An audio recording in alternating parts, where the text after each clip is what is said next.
The Honourable the Premier. Thank you, Madam Speaker. Thank you, Madam Speaker. Madam Speaker, it is an exciting time to be in Tasmania. Our state is growing like never before. For only the fifth time in a quarter of a century, Tasmania's economic growth for the last financial year was higher than the nation's. And per capita, we are growing at our fastest rate in a decade, nearly double the national average. In many key indicators, Tasmania is ranked #1. And it's not just in the economic indicators. Tasmania has captured the attention of the world with an envied reputation for our unrivalled natural environment, our premium grade products and excellence in education, science and research.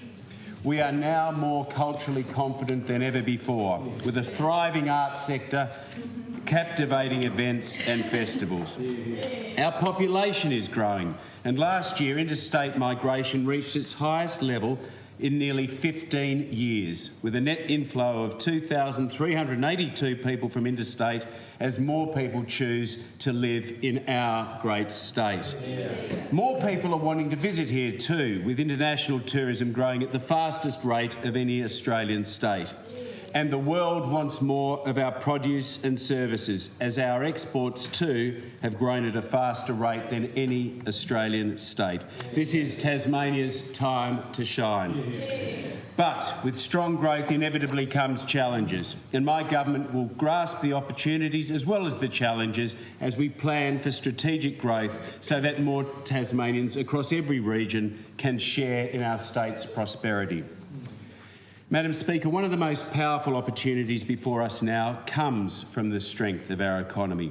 Without it, we simply could not invest more into health, education and the essential services that Tasmanians need, or take action to keep cost of living pressures down, which we've done, or to build the infrastructure our growing state needs, which we are doing. And it's only with a strong economy that our local businesses will remain confident, continue to invest and give more Tasmanians the opportunity of a job. A strong economy is the key to more Tasmanians enjoying a better quality of life. Our plan has always been to build a strong economy, and it's working. And it doesn't just happen by good luck. We opened the state for business from day one. We have created a more attractive business environment and improved business conditions, ranked the most positive in the country as local business support is for our policies. We have the highest business success rate in the country and the highest rate of business investment in new capital, in buildings, machinery and equipment as they gear up, confident for future growth. This government has taken action to reduce business costs. We've lowered payroll tax, so Tasmania now has the most competitive payroll tax regime in the country for small to medium enterprises with payrolls up to $4 million. We've capped power prices to protect our small businesses from the volatility in the national electricity grid and from the massive price hikes that have stung mainland states. More Tasmanian businesses are winning tenders for Tasmanian government work, and we've backed our competitive strengths. Our agriculture, seafood and food sectors are booming. Our irrigation investments are delivering a pipeline to prosperity for our farmers. We are committed to a sustainable industry growth plan for our world-class salmon industry. We are on track to double the value of our forest industry, and we are lifting the prospects for our mining sector with new exploration incentives.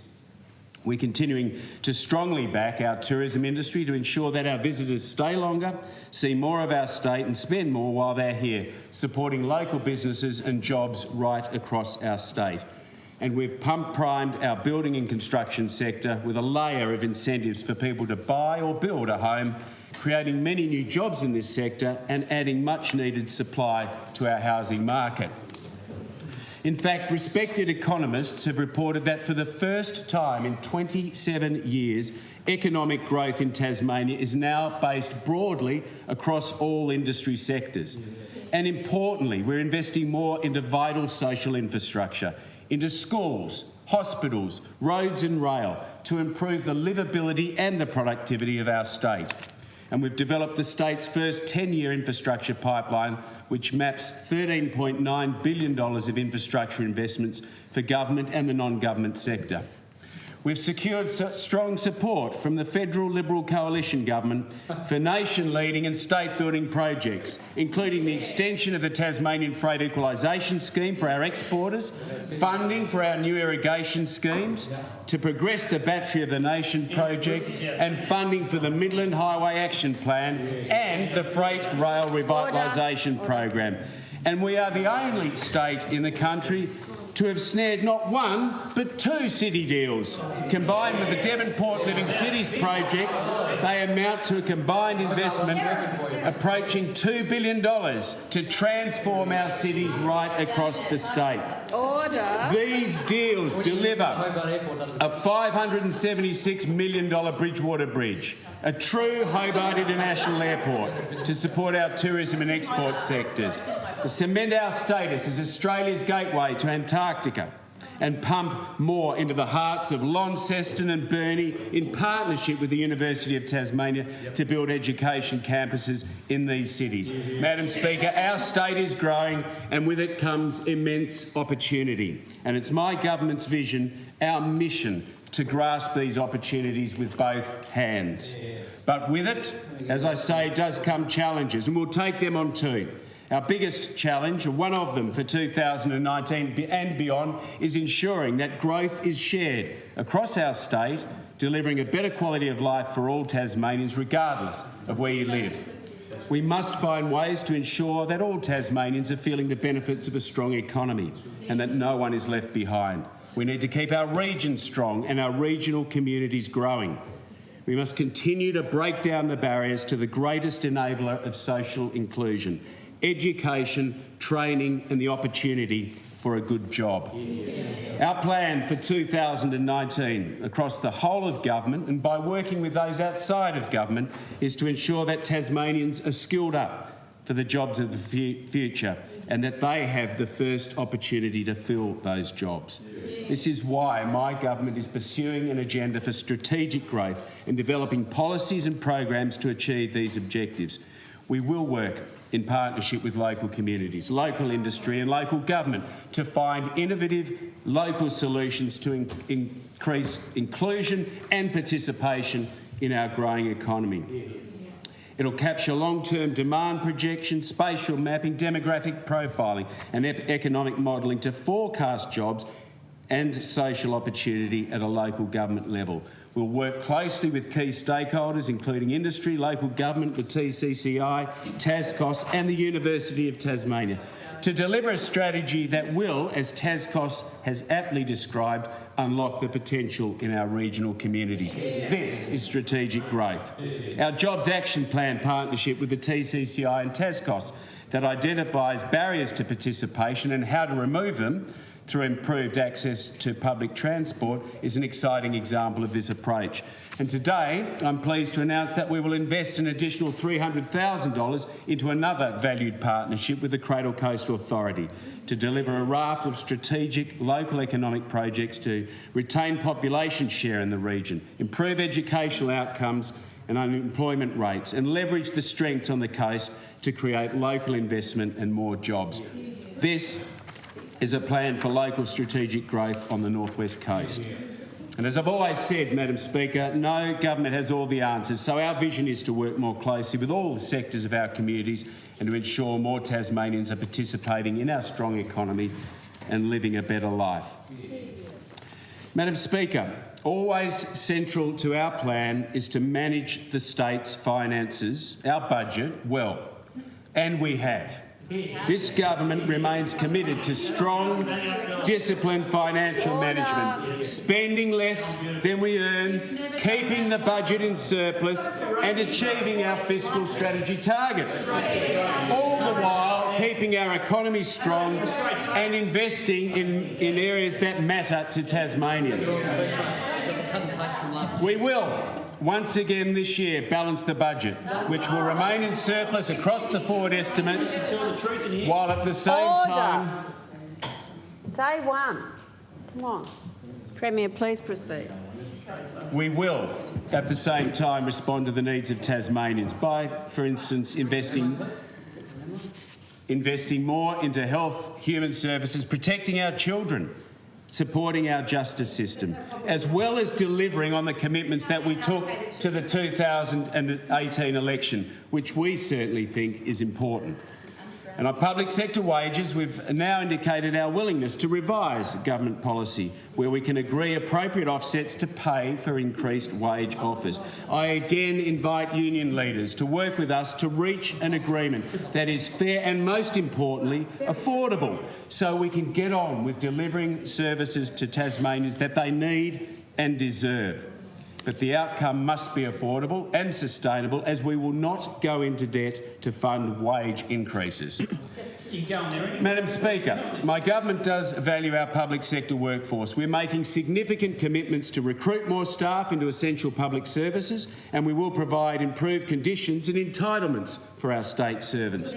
Notably, this week we are tabling nation-leading legislation to provide a presumptive provision for workers suffering post-traumatic stress disorder. We are the first government in Australia to have taken this action. It definitively acknowledges the incredibly difficult situations that many of our emergency responders in particular face in the line of work and the impact it can have on their own health. This is groundbreaking reform. It will have a profound impact for our frontline workers who put their lives at risk to protect us, and also, importantly, destigmatise mental health issues in the community. Madam Speaker, as I've acknowledged, with a growing economy does come challenges, and one of those is increased congestion on our roads. In Greater Hobart, we're progressing a range of initiatives to reduce congestion. More traffic lanes on major highways and priority for public transport, improved passenger interchanges, improved traffic management systems and new public transport options, notably a River Derwent ferry service. Order. For Bellreeve to Sullivan's Cove ferry, we're now planning for the landside infrastructure to deliver a 7-day-a-week service supported by investments in park and ride facilities, linkages with bus services, cycleways and walking paths. And the new city deal we secured will also deliver the Kingston bus interchange and the activation of the Northern Suburbs Transport Corridor. Madam Speaker, there is no simple single solution to reducing traffic congestion, so we must consider all sensible options. And that's why we're bringing forward $1 million in this year's budget to allow investigations to commence on alternative traffic routes through Hobart, and this work will consider all possible options, whether bypass roads, tunnels or a mix of both. These are long-term, intergenerational infrastructure projects which recognise that in the future Hobart's existing traffic network in the CBD will reach its practical limits. The signs are already being felt by Hobart commuters. That's why we'll be starting early work now to ensure we're in a position to find the best possible solution, consult with the community and all stakeholders and be ready to make a start as soon as practical. Madam Speaker, we're also delivering a massive investment in state roads right across the state right now.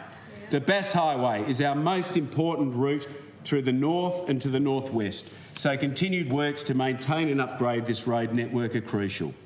We have delivered important junction upgrades on the highway at Wynyard to make this crash hotspot safer, and our next focus is on the highway west of Wynyard with a commitment of $100 million, which is the largest investment ever on this section of road. It will provide for more safe overtaking opportunities between Wynyard and Marrawar, and the planning for these projects is underway. We are 5 years into the 10-year, $500 million Midland Highway Upgrade project, with 13 projects now completed, totalling well in excess of $130 million. And work is now well advanced on the largest single project, the $92.3 million Perth Link Roads project, which will sustain hundreds of local jobs and provide a massive economic boost to northern Tasmania. This important project will deliver the final link in a dual carriageway along the Midland Highway from Launceston to the south of Perth, and will continue to improve the often travelled roads from our tourists visiting our beautiful state. And, Madam Speaker, improving our roads to make them safer and more efficient for all those who travel on them is important. It is a priority for this government and it's vital to our strategic growth. Madam Speaker, The government has undertaken a massive program to build the infrastructure our growing state needs. Not only our roads, but also into rail, schools, hospitals, housing and renewable energy. This investment is crucial for delivering essential services whilst also creating jobs and leveraging private sector investment. We've developed the state's first infrastructure pipeline, laying out the state's priorities for the next 10 years. We're working alongside industry to ensure that this massive rollout can be delivered by a Tasmanian workforce with the skills needed for the job. This year we'll also release the state's first ever 30-year infrastructure strategy, which will look beyond the horizon and predict what our state could look like based on current and expected future trends. This is planning for strategic growth. And Madam Speaker, another of the issues that comes with a surging economy is more demand for housing and housing affordability. Again, there is no single simple solution. It's why my government has acted swiftly to extend the first home builder boost, provide stamp duty relief for first home purchases and pensioners downsizing, remove red tape to make it easier and quicker to build homes, and rezone surplus government-owned land to enable more homes to be built faster. Each day in Tasmania, we provide subsidised social housing for around 12,000 households, and each month, on average, over 200 additional households are assisted into the private rental market through the Private Rental Assistance Program. Our first Affordable Housing Action Plan is delivering new homes and support for even more households in need. Soon we'll be releasing our second Affordable Housing Action Plan with $125 million in additional funding committed. That, combined with our first action plan, will bring this government's total investment in affordable housing to almost $200 million over 8 years, an unprecedented level of investment in response to this major challenge. The Greater Hobart City deal we secured also delivered another $30 million investment into affordable housing. And Madam Speaker, I can inform the House that our second action plan will provide an additional 1,500 new affordable homes, assist around 2,000 householders, increasing the number of new affordable homes to 2,400 over 8 years. Action Plan 2 will also focus on better outcomes for young people. Young people at risk of homelessness is a horrifying thought and a particularly complex problem. So our new action plan will include a number of important initiatives to help support our young people in need of housing. It will include the building of a new purpose-built youth foyer on the northwest coast in Burnie. Yeah. At a cost of around $10 million, it will provide 25 units for young people experiencing or at risk of homelessness and give them the prospect of a much brighter future. A youth foyer is a safe environment which will give young people experiencing homelessness not only supported accommodation, but also a pathway to education and the opportunity to participate in a job in our growing economy. Madam Speaker, my government is tackling the housing challenge head-on. And to further speed up the supply of houses, we will make it easier to build apartments and townhouses. This will provide greater choice for Tasmanians looking for an urban lifestyle while still retaining the character of existing neighbourhoods. We will, for the first time, develop new planning rules that focus on medium-rise developments and gentle infill projects that provide attractive options for people looking to live close to work and enjoy more of what city living has to offer. And this can be achieved through good urban planning and design that addresses the need for more affordable housing whilst protecting and adding to the Tasmanian way of life. Yeah. Madam Speaker, the health care of Tasmanians has always been a top priority for the government I lead. Since we were elected in 2014, we have opened more than 130 additional beds in our health system across the state. There are more than 800 additional full-time equivalent staff in our health system compared to when we came to government 5 years ago. Over the next 5 years, we'll recruit the staff we need to allow us to open almost 300 new hospital beds and offer a range of new services to better provide care for all Tasmanians. An important new service that we have delivered is Tasmania's first integrated aeromedical helicopter service connected to all our major hospitals to provide faster response times to get seriously ill patients treated sooner. Madam Speaker, one of the major challenges that we have undertaken as a government was to rescue the Royal Hobart Hospital. Immediately following last year's election, we established a clinical planning task force to provide expert clinical advice on health planning in Tasmania, chaired by Professor Tony Lawler, Tasmania's Chief Medical Officer.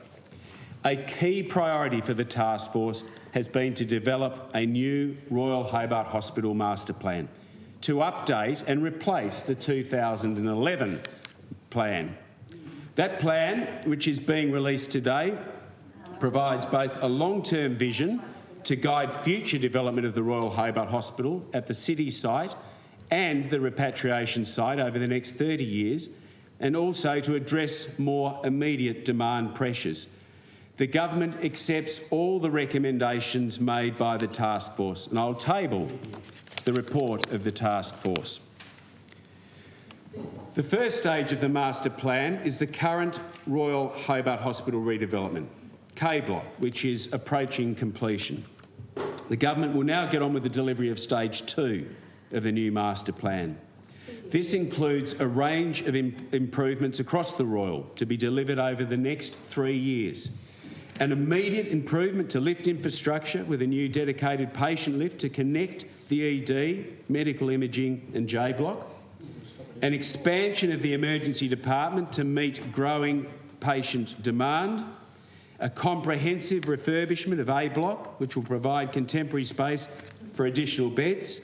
Expansion of the ICU in its current location, providing space for another 10 beds on the same floor by 2024 and retaining close physical linkage to medical imaging.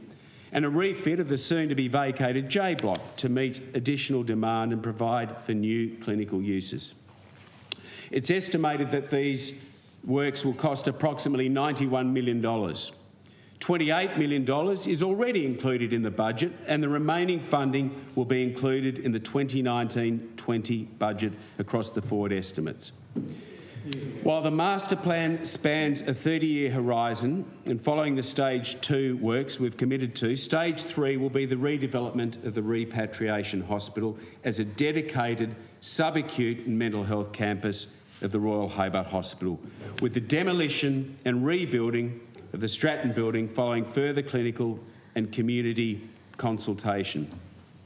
This provides the opportunity to build a best practice dedicated mental health facility, importantly with more privacy and outdoor space. Madam Speaker, of course, this plan complements significant investments in our statewide health system. The Clinical Planning Task Force is leading the development of a master plan for the LGH, which will help inform the $87 million upgrades there. We'll also progress the assessment of the $100 million proposed private hospital in the LGH Health Precinct.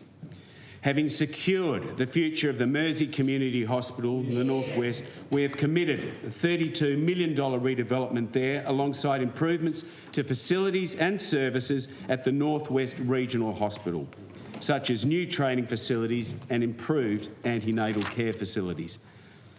We're also delivering on a range of upgrades to rural hospitals and ambulance stations across the state.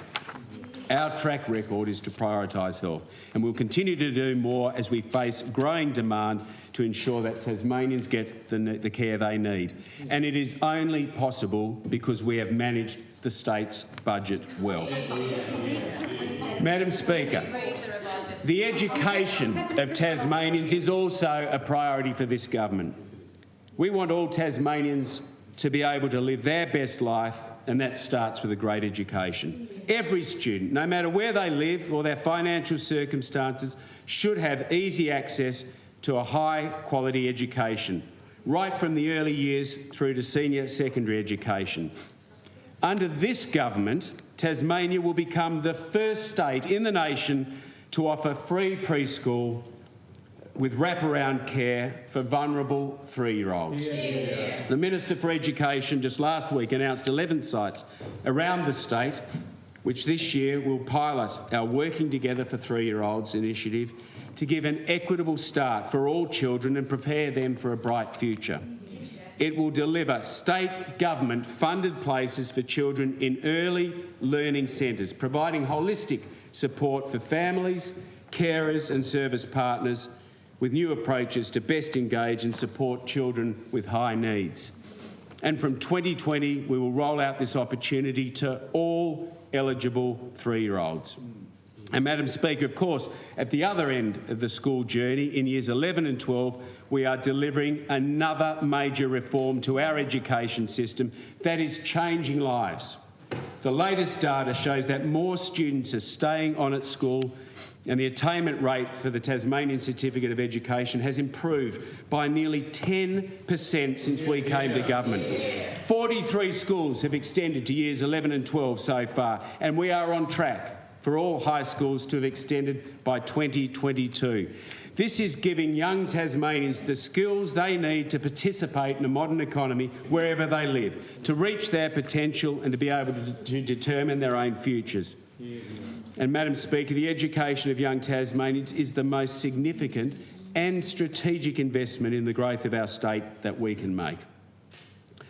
Madam Speaker, we're undertaking a major investment into our school buildings right across the state to improve the learning environment, but also, importantly, we are taking action to prevent the harmful impacts of cyberbullying, which pervades our classrooms, our homes, our communities, and often with devastatingly damaging impact. Combating bullying requires a whole of government and a whole of community response. We are delivering on that, including by partnering with the Alana and Madeline Foundation. Order.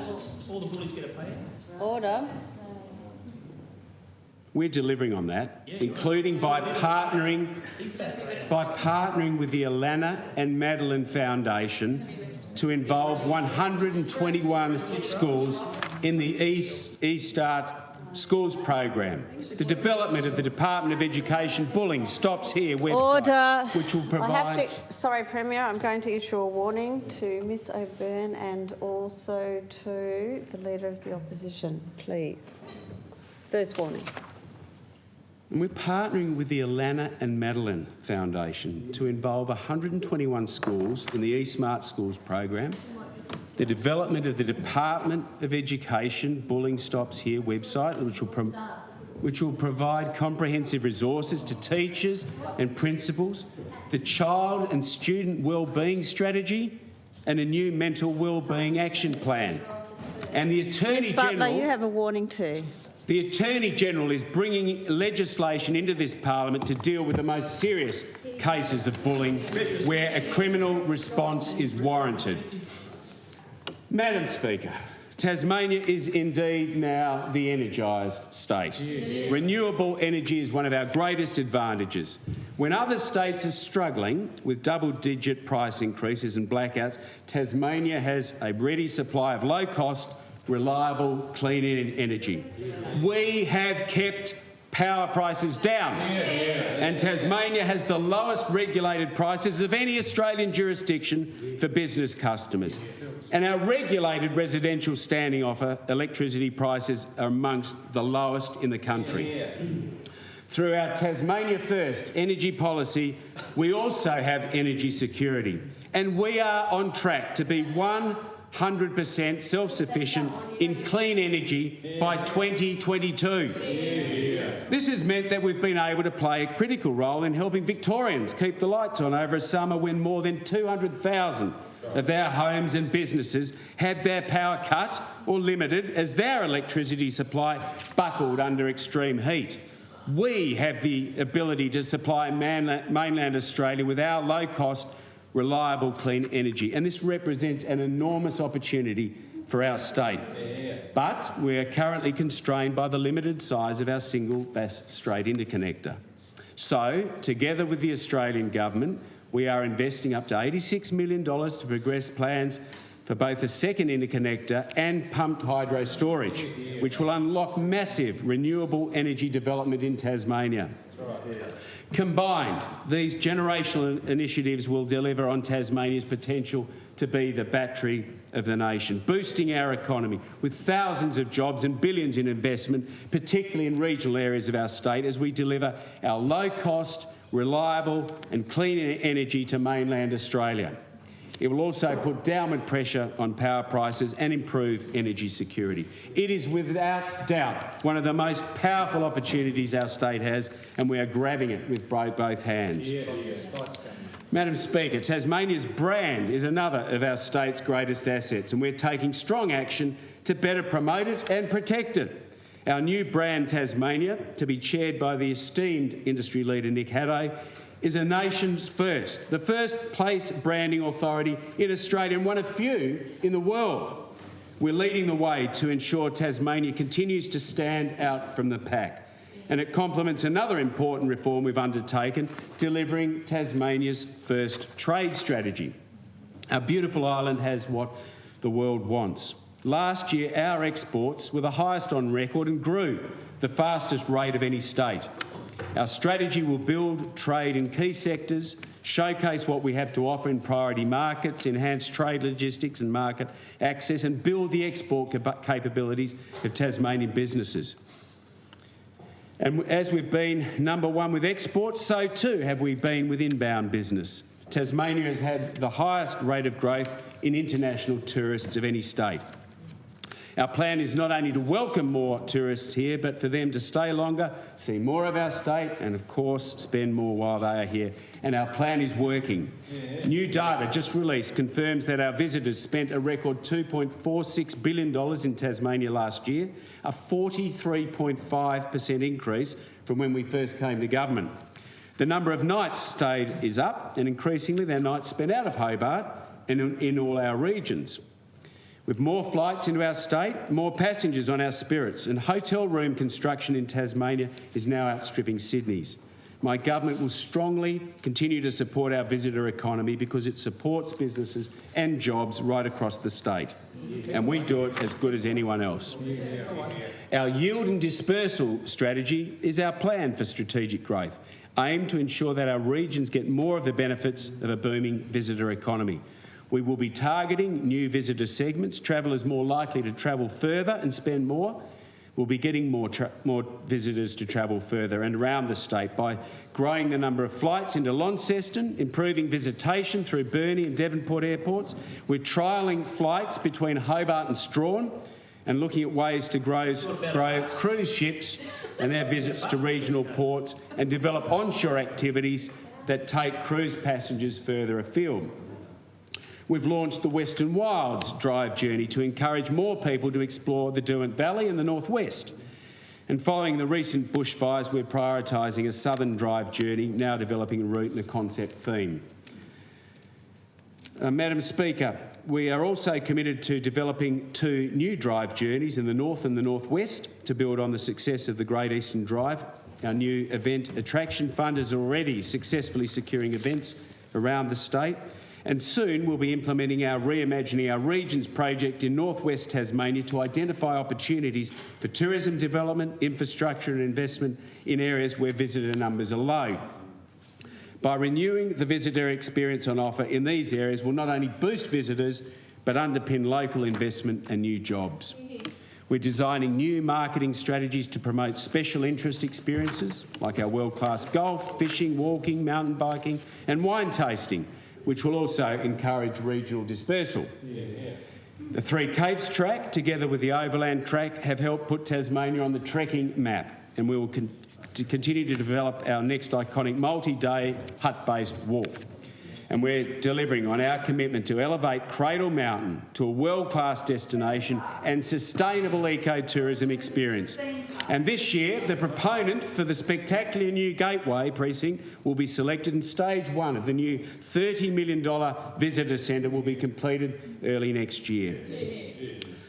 Madam Speaker, Tasmania has an unrivalled and spectacular natural environment. People from all over the world, as well as many Tasmanians, want to experience. and which we all deeply respect and want to preserve. And we're able to do so while allowing for sensible, sustainable tourism experiences in our wilderness areas. We've done so for many years at Cradle Mountain, on the Overland Track, the Three Capes Track, Freycinet Lodge or at Pump House Point. World-class experiences provided by world-class Tasmanian tourism people who are as passionate as anyone about protecting and showcasing our environment. They keep our tourism industry as one of the best in the world, which supports many other local businesses and jobs right across our state. When, on coming to government, we implemented our innovative policy to seek and rigorously assess proposals for appropriate tourism enterprises in our national parks, our reserves and Crown land that involve or benefit local communities, it was to find best practice environmental tourism ideas that are compatible with the natural and cultural values of these areas. We stand by that policy and the process that has delivered successful mountain biking, walking and eco-accommodation. The Blue Derby Pods Ride, the Narwantapu Adventures Precinct, Malting Lagoon Eco Tours, Medina Mountain Bike Park and the Freycinet Lodge expansion. All of them sensitive and appropriate to their locations and the surrounding environment.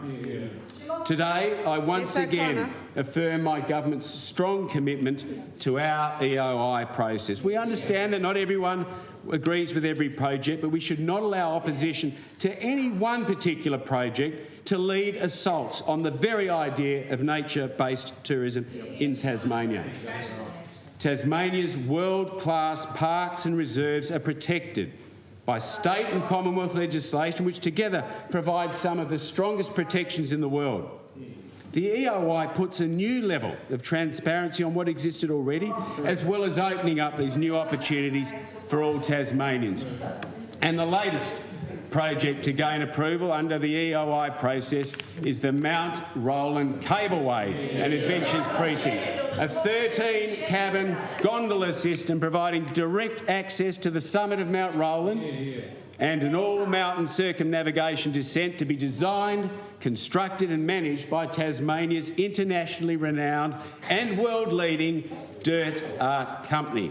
Yet another tourism experience that fits perfectly with nature-based tourism, stimulating regional economies, getting visitors to stay longer and spend more, creating jobs, providing new exciting ways for our visitors to engage and Tasmanians with our incredible environment. All proposals that go through the EOI process undergo a rigorous assessment and, if recommended to proceed, are required to go through requisite Commonwealth, state and local council planning and approvals processes. Last year, our national parks attracted more than 1.3 million visitors and supported more than 200 nature-based tourism operators. They are a cornerstone of our tourism sector and a unique and treasured environmental asset of our state. And that's why we've committed to the biggest ever investment in our national parks, to keep them protected for generations to come and to ensure that the visitor experience meets the expectations of visitors and locals. In 2018, my government committed an additional $31 million into our national parks and reserves. That included $6.6 million to boost rangers and frontline staff, $8 million for asset maintenance in parks, and funding to fix key infrastructure on the Overland Track, Maria Island, Bruny Island, Freycinet National Park, and at the Tasman National Park Gateway. Madam Speaker, I want to conclude by acknowledging the fantastic jobs that Tasmanians have done in responding to the current fire season. In terms of fire area, these are the largest fires in Tasmania since 1967. The incredible efforts to fight these fires is well demonstrated by the ability to protect life, property and wilderness values in the face of very difficult and trying circumstances. Over 2 months, we had a combined total of 3,000 firefighters actively fighting fires on the ground. Tasmania has also been supported by an impressive contingent of fire agency personnel and aircraft from interstate and New Zealand. There's no doubt that this government's nation-leading $55 million targeted fuel reduction program has significantly reduced the fire risk across our state. We've also invested $4 million to improve bushfire management in wilderness areas, including innovative sprinkler systems that help protect sensitive, high-value and iconic natural value assets. Madam Speaker, this has been a challenging time for many residents of the Huon Valley, Central Highlands, West Coast and the Derwent Valley. It's why my government established a bushfire recovery task force led by Michael Stevens, which will continue to support fire-affected communities. We provided support to affected individuals and businesses with the support of the federal government under a joint disaster recovery funding arrangement, with over 9,000 financial assistance grants being paid to date at an estimated cost of $6.9 million. We're also encouraging tourists and locals to visit these regions and support local businesses, including through a new Love Autumn in the South campaign. It's backed by a $150,000 investment to hold a special 10 Days on the Island event in the Huon Valley during the festival in March. Madam Speaker, the fire threat is not totally gone, so we will continue to ensure our communities are safe. And there are always lessons to be learned after major fire events. And the best way for that to occur is through a robust, independent review with input from experts.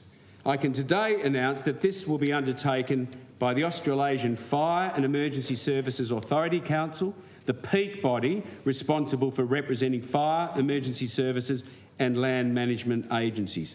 The review will be led by West Australian Mal Cronstedt, AFSM, who has more than 40 years of experience in fire and emergency services, will examine the causes, chronology and response to the 2018-19 bushfires in Tasmania, with terms of reference to inquire into timeliness, impact and effectiveness of strategies, programs, resourcing and agencies.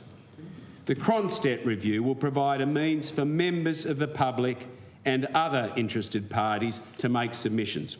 The terms of reference for the review will be released later this month, along with details of the consultation process, with the final review expected to be delivered to government by July this year.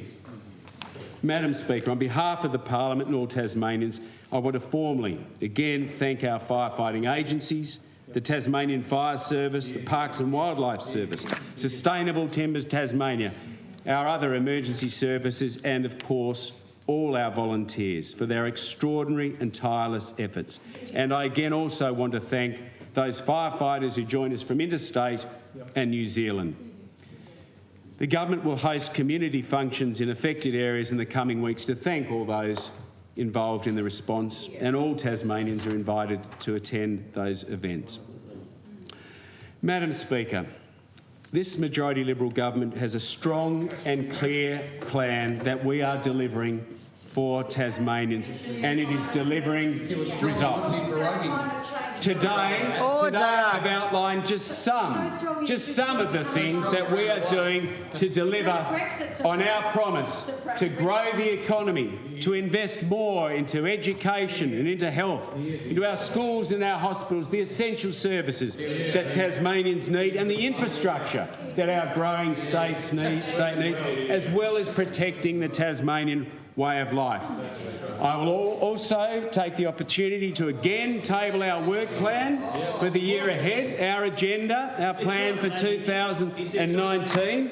It's our commitment to the people of Tasmania that we will continue to invest record amounts into education, into health, into the essential services that Tasmanians need and deserve.